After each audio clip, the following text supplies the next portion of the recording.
មានពាក្យឈឺចាប់មួយឃ្លាដែលត្រូវនិយាយខ្ញុំសុំនិយាយទៅមុននឹងខ្ញុំនិយាយខ្ញុំគ្រាន់តែចង់សួរ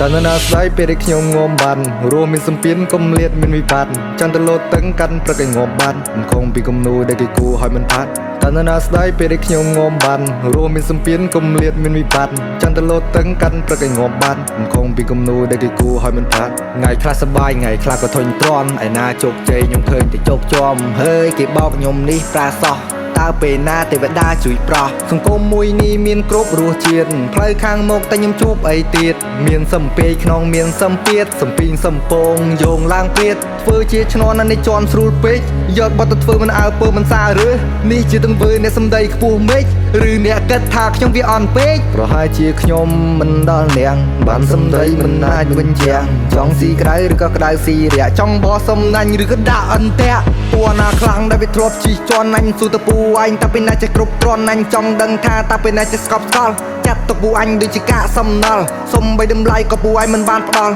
ពណ៌ថោកទាបពណ៌បោកចំគៀបគុំយកពូអញចាញ់ចាប្រៀបធៀបពូឯងចង់ចាក់តែមិនចាក់អត់ជ្រាបសម័យអីលើតែល្បីគេតោងពូអាល្បីប្រមាណម៉ោងពូអាងងាប់នឹងក្រកខ្លោងចាប់ចងដៃជើងពីយូរឲ្យទីងណោបឲ្យតែឡើងបន្តិចដឹងតែមានអ្នកសរសើរថានោះចេះថានេះវាក្រន់បែអាអ្នកខ្លះមិនដឹងវាចេះតែអើសង្គមពុករលួយ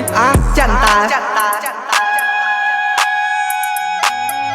តើនរណាស្ដាយពេលដែលខ្ញុំងំបានរួមមានសម្ពាធគុំនៀតមានវិបត្តិចង់ទៅលោតតឹងកាន់ព្រឹកឲ្យងាប់បានមិនគង់ពីគំនូដែលគេគូឲ្យមិនផាត់តើនរណាស្ដាយពេលដែលខ្ញុំងំបានរួមមានសម្ពាធគុំនៀតមានវិបត្តិចង់ទៅលោតតឹងកាន់ព្រឹកឲ្យងាប់បានមិនគង់ពីគំនូដែលគេគូឲ្យមិនផាត់ឃើញអញរស់មិនក៏អញចង់គោះ